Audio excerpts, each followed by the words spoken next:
Hello, नमस्कार सभी को। मैं कुसुम भट्ट जन सुलभ से आज कहानी सुना रही हूँ, लौट आओ शिशिर। आप सभी को मेरा नमस्कार और आभार। अर्पण जी, आवाज़ आ रही है मेरी? आप बताइए, आवाज़ आ रही है?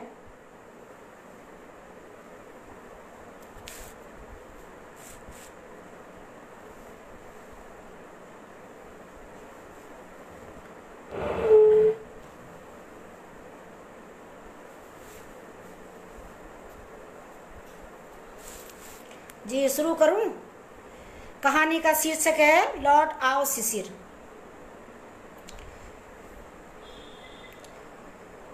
कहानी नहीं बन रही है शिशिर, एक सिरा उठाती हूँ तो दूसरा छूट जाता है। कहानी टूटकर बिखरना चाहती है, कारण कुछ भी हो सकता है। नदी का उद्गम स्थल पर सूख जाना, बेजान शब्दों का बंजर जमीन पर मछली सा छटपटाना। पानी पाए शब्दों से रचना निखरती है शिशिर, रसहीन एवं जड़ शब्दों का तालमेल कहानी में हो, वही कोशिश कर रही हूँ।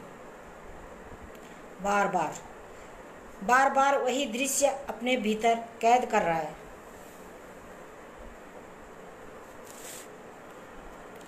जब तुम खिड़की से पारदर्शी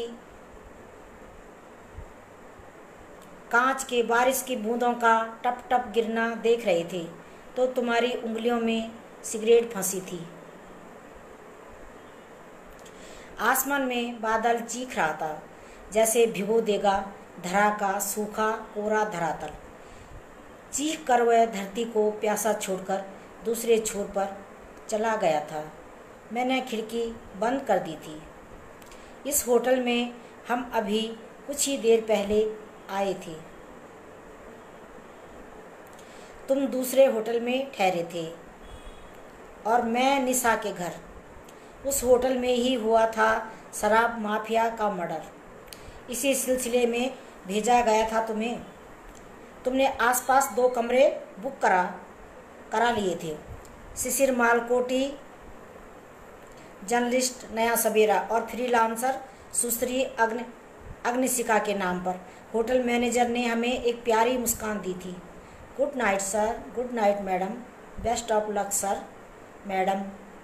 मैडम, मुझे हंसी आ रही थी उसके झुकते और उठते सिर देखकर। शैतान कहीं का। कहानी का एक सिरा छूट गया। फिर भी कहानी की जमीन में ऐसा कुछ जरूर है शिशिर, जो लौट लौट कर थमा देता है दूसरा सिरा। क्या कहूँ इसे, प्यासी धरती की उम्मीद या बेरुखे बादल का लौट आना। मैंने तुम्हारे जलते अधर चूम लिए थे, जिन पर अभी भी सिगरेट की गंध ठहरी थी। तुमने हंसती आंखों से मुझे आलिंगन में लिया था। मैं क्या कहूँ, तुम कहो। तुम कहानीकार हो, संवाद तुम्हारी कलम की नोक पर जन्म लेते हैं। तो आओ शिशिर, उड़ा दो मुझे भी इस तूफान में। फिर बरस जाओ सावन की घटा बनकर। भिगो कर रख दो समूचा अस्तित्व कि बहती जाओ मैं सृजन की नदी में, बिना थके बटोरती रहूं संवाद। पर मैं भूल जाती हूँ शिशिर, तुम मुझे भी मिलते हो जब मेरी जड़ें सूख कर उखड़ने को होती हैं। शिशिर हो तुम एक ऋतु जो 12 महीनों में एक बार आती है, धरती की तृप्त आत्मा पर बर्फ का फहा रखने। यह तुम्हारी कहानी का एक पैराग्राफ है। तुमने सिगरेट जलाई और कस लेकर नीचे घाटी में देखने लगी, जहाँ भगीरथी का गर्जन था।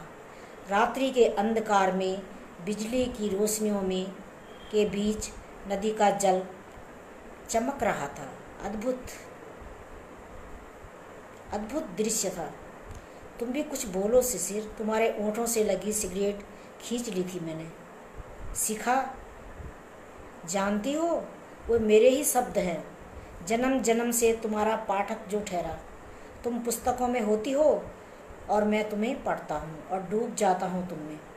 तुमने चिड़िया के पंख उपन्यास का हवाला देते हुए कहा था और मेरे हाथ से डायरी तथा पेन लेकर पास रखी मेज पर रख दिया था। You will not right story anything. हम एक दूसरे को पाने यहाँ आए हैं सिखा। तुमने हाथ खींचकर बक्स से सटा लिया था मुझे। देखो शिशिर, कहानी का यह सिरा भी छूट गया। कहीं सब कुछ छूट गया तो मुझे तुम्हारे बेरुखेपन पर शंका होती है। जब मिलते हो तो पल दो पल लगता है हमेशा मेरे भीतर ही बहते हो। जब जुदा होते हो कई महीनों तक, कभी बरसों नहीं मिलते, तो लगता है तुम थे ही नहीं कभी। एक सपना था खूबसूरत दिव्य, जो आँख खुलने पर छूट ही गया।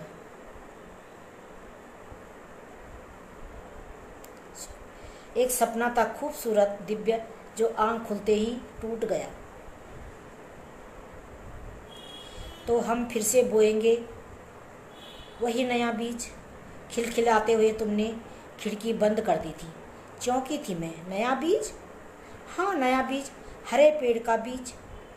नया ही हुआ ना, जिसके झपझप हरी पत्तियों में बारिश की बूंदें पड़ती रही, टिप टिप टिप।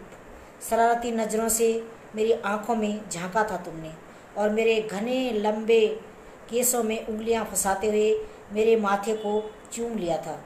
एकाएक अंधड़ चढ़ा और खिड़की के कांच पर बारिश की बूंदें बजने लगी थी।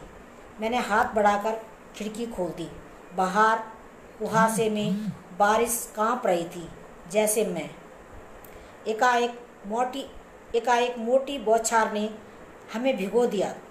मेरे कपकपाते जिस्म को लिहाफ से ढकते हुए खिड़की बंद कर दी थी तुमने। तभी दरवाजे पर खटखट हुई। होटल बॉय था। मैडम, कॉफ़ी लाऊं?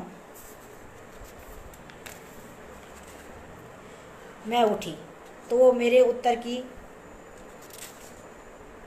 प्रतीक्षा किए बगैर ही लौट गया था। जब आया तो उसके हाथ में 2 कप कॉफ़ी थी। तुमने ब्रांडी निकाल ली थी। बहुत ठंड है, तुम पियो कॉफ़ी, तुमने कहा था। आज हम पहाड़ की ढलानों पर चिड़िया सी फुदकती नदी का सौंदर्य देख रहे हैं। यहाँ से नदी घाटी में रुख बदल देती है। छोटी सी नदी का तीर वेग से कलकल छल छल बहता जल अद्भुत दृश्य है। एक सफ़ेद संगमरमरी पत्थर पर जल में पांव डुबाए मैं बैठ जाती हूँ। ओह माय गॉड, का ठंडा पानी। मैंने फुर्ती से पांव खींच लिए थे। तुम एक नन्हे जलाशय में मछलियों का तैरना देखने लगे थे। उंगली और दोनों हथेलियों को मिलाकर तुमने अंजलि भरी थी। मछलियाँ जल के साथ हथेली पर आ गई थी। 2-3 उछलकर छूट भी गई थी। एक ही बची। तभी जूते के भीतर तुम्हारे पाँव में कोई कीड़ा घुस गया था।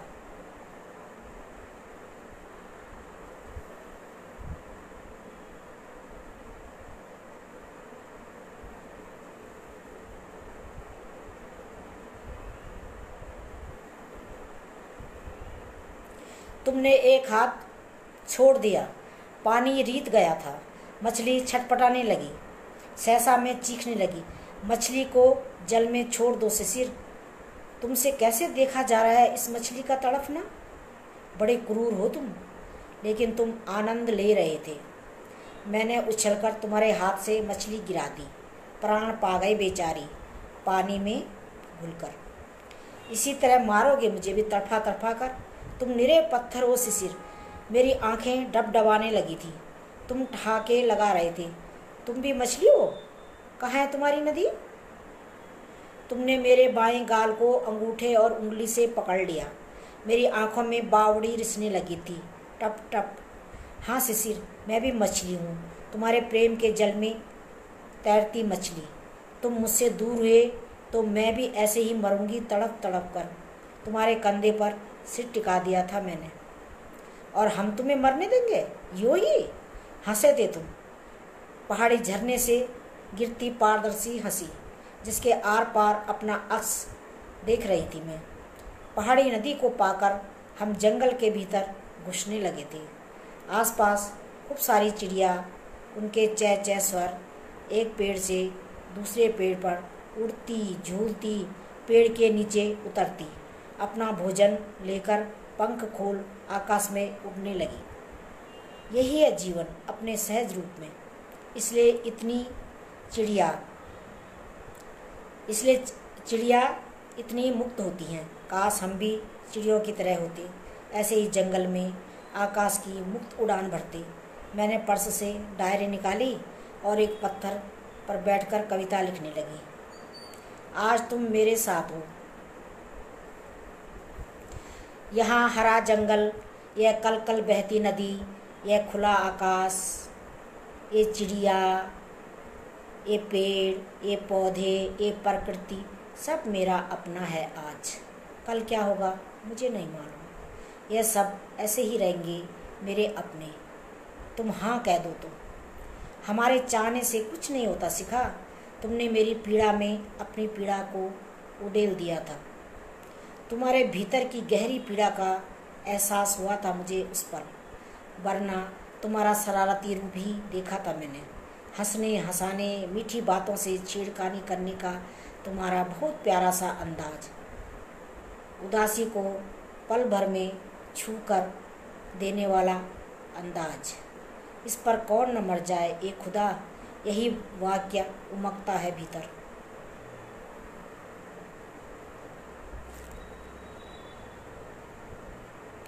ऐसा क्यों होता है शिशिर? हमें हमारी इच्छाओं, उम्मीदों, सपनों के मुताबिक जीवन क्यों नहीं मिलता? क्यों झेलना पड़ता है इतनी यातनाएं, इतना अनैतिक सब कुछ? बरबस मुझे यातना भरे अनचाहे दाम्पत्य जीवन की स्मृति हो आई थी। शिशिर से मेरे गहरे अनुराग का मखौल उड़ाते हुए मेरे घरवालों ने ऐसे व्यक्ति के पल्ले बांध दिया था जिसके पास प्रेम की एक बूंद भी शेष नहीं थी, जिसने शिशिर और मेरे प्रेम को जलील करते करते खुद को इतना जलील कर लिया था कि अलग होने पर ही मेरी सांसों को विश्राम मिला था। 5 वर्ष की उस जिल्लती यातना भरी जिंदगी को शिशिर ने फिर गहरे प्रेम से सींचा था तो मैं सहज हो पाई थी, वरना लोग मुझे पागलखाने में ही भर्ती कर देते। शिशिर ने ही मुझे लिखने के लिए प्रेरित किया था। मेरी आंखों से ढुलकती अश्रु बूंदों को तुमने अपने अधरों पर सुखा लिया था। देखो निरा नमक है, थू। मैं रोते रोते हंस पड़ी थी। बच्ची हो अभी भी तुम सिखा, कब बड़ी होगी तुम? हाथ नचाते हुए बुजुर्गों की तरह पूछ रहे थे तुम। निराश होना लेखक का लक्षण नहीं है। तुम्हारे पाठक प्रत्येक रचना में तुमसे प्रेरणा चाहते हैं, तुम उन्हें क्या दोगी सिखा? यही निराशा, यही ढुलकते अश्रुकण? हमारे पाँव के बीच पीले पत्तों का ढेर था। ऊपर पेड़ अपनी नंगई में खड़ा, एकदम लाचार, दीनहीन, सौंदर्य विहीन, फिर भी उम्मीद के सहारे टिका मजबूती से। पतझड़ का मौसम है, इसके बाद बसंत ऋतु आएगी। ठूट पेड़ की टहनियों पर कोंपलें आएंगी। पेड़ फिर पैदा होगा, फिर हरा होगा। संवाद नदी में तैर रहे थे भीतर। लिख डालूं? पर तुमने लिखने ही नहीं दिया। तुम और बढ़ने लगे थे आगे। यहाँ से चीड़ का घना जंगल शुरू होता है। तुम पानी के कलकल स्वर की दिशा की ओर बढ़ने लगे थे, जहाँ पहाड़ी से फूटता झरना बह रहा था, एकदम दूधिया झरना। एक लंबे चोंच वाली मेहंदी के रंग की चिड़िया पानी की बौछारों से खेल रही थी। मैंने कहा, रुको रुको शिशिर, उसके सुख में बाधा नहीं पहुँचाएंगे। मैंने तुम्हारी बाँह खींच ली थी। हम चीड़ के पेड़ के नीचे बैठकर झरने का राग सुनने लगे थे। यहाँ से भगीरथी की पतली संकरी जलधारा दिखाई दे रही थी। तुम्हारी आंखों में सागर की लहरें ज्वार भाटा समेट रही थी। तुम मेरे अधरों से नदी पीने बढ़े थे कि बांसुरी की मीठी धुन पर ठिठक गए। चरवाहा भेड़ों के झुंड के साथ नीचे आ रहा था। सफ़ेद रुई के फावों से ढकी भेड़ें और उनके पीछे बांसुरी बजाता चरवाहा। साहब, मेम साहब, ऊपर नहीं जाने का, तूफान है, बहुत बड़ा तूफान आ रहा है ऊपर से, आप लौट चलिए। उसके कहते ही हमारे ऊपर एक काला बादल आकर ठहर गया था। आंधी आने लगी थी। चरवाहा अपनी भेड़ों को लेकर पल भर में अदृश्य हो गया था। मोटी मोटी बूंदें हमारे सिरों में बजने लगी थी। इन पहाड़ों का विश्वास ही नहीं, कब दगा दे जाए। मौसम इन्हें अपनी उंगली पर नचाता है। मौसम इन्हें अपनी उंगली पर नचाता है। अभी तो धूप थी इतनी खिली खिली, अभी एकदम यह अंधेरा। सिहर उठी थी मैं। तुमने मेरा हाथ पकड़ा और नीचे उतरने लगे थे। मेरा दुपट्टा मुझे छोड़कर उड़ने को आतुर था। उसे तुमने अपनी जैकेट की जेब में ठूंस लिया था। मैं चप्पल उतारकर चलने लगी तो कांटा चुभ गया। तुमने कांटा निकालकर मुझे पीठ पर लाद दिया था। मुझे 10 कदम नीचे उतारने पर थक गए थे तुम। उतरो मैडम, अब यह खच्चर भी थक चुका है। यहाँ कुछ ही दूरी पर चाय की दुकान थी। लकड़ी के टुकड़ों को जोड़कर बनाई गई दुकान। केतली में उबलती भक भक जलती केतली में उबलती चाय, भक भक जलती आग, ठंड से सिकुड़े हाथ सेकने के लिए मैं आगे बढ़ी। तुम सिगरेट जलाने लगे थे। कितनी सिगरेट पीते हो तुम? दुकान वाले से तुम मर्डर के बारे में पूछ रहे थे, जिसकी लाश वहीं पास की खाई में पड़ी मिली थी।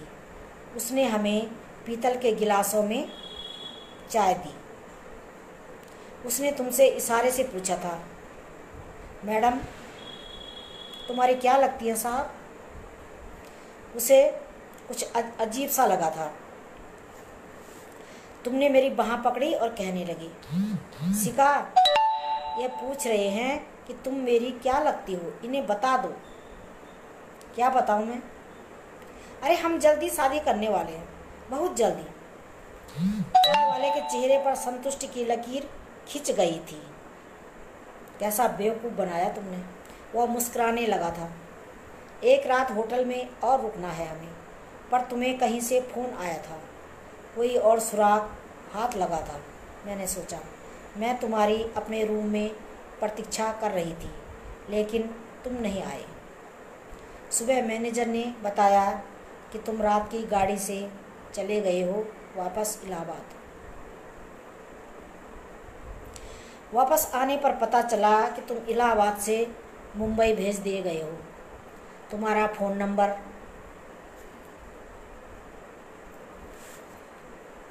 तुम्हारा फ़ोन भी बंद था। मेरे पास और पता कुछ भी नहीं था। फिर एक दिन अचानक तुम लाइब्रेरी में मिल गए। तुम्हारी खोज पूरी हुई। तुम्हारे स्वर को सुनकर आश्चर्य मिश्रित खुशी से भर उठी थी मैं। उस समय सब कुछ भूलकर तुमसे लिपट सकती थी। तुम्हारी छाती पर सिर रखकर फूट फूट कर रो सकती थी। मैं भूल सकती थी कि यह लाइब्रेरी है। यहाँ तनिक भी ऊंची आवाज़ में बोलना वर्जित है। तुमने अपने ओंठों पर उंगली रख दी थी। उनका ध्यान भंग मत करो, वे जान जाएंगे। जानने दो, तुम क्या वर्जित फल हो मेरे लिए? मेरे लिए तो तुम ग्रीष्म में शिशिर हो, शिशिर ऋतु। तुम्हारे बिना मेरा तो कोई अस्तित्व ही नहीं।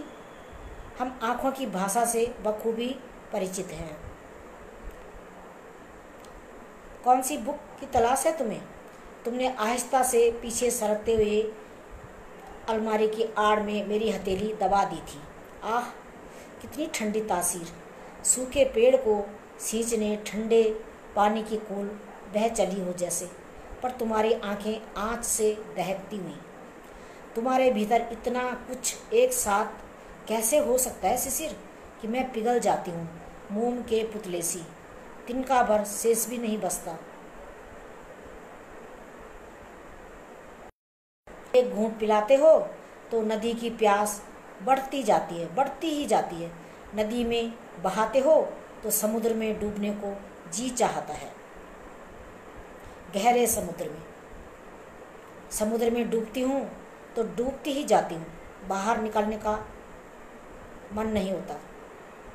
गोया डूबना भी एक नशा हो। चलो शिखा, तुम्हें घर छोड़ दूँ?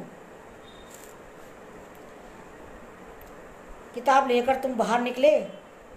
मैं कहानी पूरी नहीं कर सकता शिखा। लाचारी तुम्हारे स्वर और चेहरे पर बह रही थी। वेडिंग कार्ड टेबल पर चमक रहा था। जरूर आना शिखा, तुम्हें देखते हुए उस लड़की को अपनी ज़िंदगी में किसी तरह शामिल कर लूँगा। तुम्हारी आवाज़ भीग रही थी, लगता है अभी रो पड़ोगे। अरे ये क्या बात हुई? मत रो शिशिर, मुझे मेरा प्यार मिल चुका है। मैं तो तुम्हारे इतने ही प्यार से बहुत खुश हूँ। बस एक वादा चाहती हूँ, जब भी नदी सूखने के कगार पर हो और संवादों का सिरा टूट टूट कर बिखर जाए तो तुम्हें नदी को गति देने के लिए लौटना होगा शिशिर। लौटोगे? और एक लंबे अंतराल बाद दिखे थे तुम। प्रेस क्लब में कामरेडी सेमिनार था। हॉल और प्रांगण खचाखच भरा था। तुम्हारी कनपटी पर सफ़ेद बालों का गुच्छा, चेहरा भाव विहीन। और तो और तुमने मुझे विश भी नहीं किया। शायद मुझसे बचना चाहते थे और दूसरे लोगों से कितना बोल रहे थे तुम। शायद नहीं बोल रहे होगे, या मुझसे बचने के लिए आगे बढ़े होंगे। क्या हो गया तुम्हें शिशिर? तुम्हारे बाल, तुम्हारे बच्चों जैसी वो खिलकती आवाज़ जो मेरी आत्मा में धंसकर सारे कष्टों से मुक्ति दिला देती थी, कहाँ खो गई वे आवाज़? कहाँ गए तुम्हारे वे बेलोस ठाके? कितना बदल गए हो तुम शिशिर।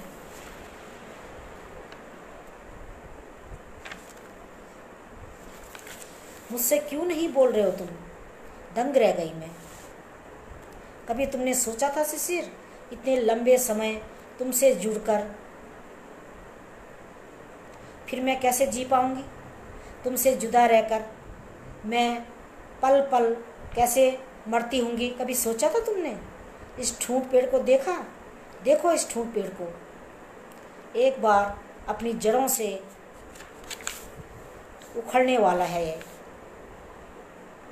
तुम्हें तो कोई खबर भी नहीं कि इस बीच मुझ पर क्या बीती।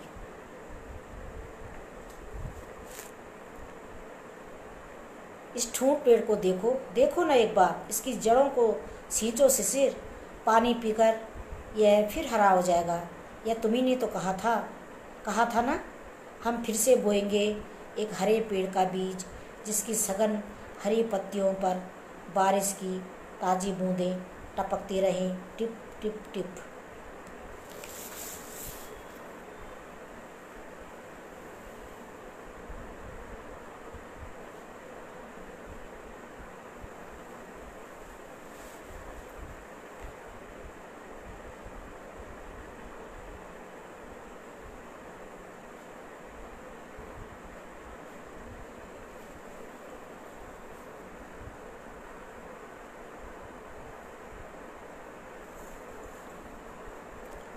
आलोक जी नमस्कार, अर्पण जी नमस्कार, रिया जी नमस्कार, राहुल जी नमस्कार, वंदना गुप्ता जी नमस्कार, कैसी हैं?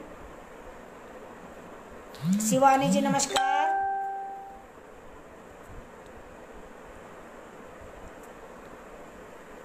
ज्योति, अच्छा ज्योति भी आई। कैसी हो ज्योति? कहानी छोटी थी इसलिए जल्दी ख़त्म हो गई।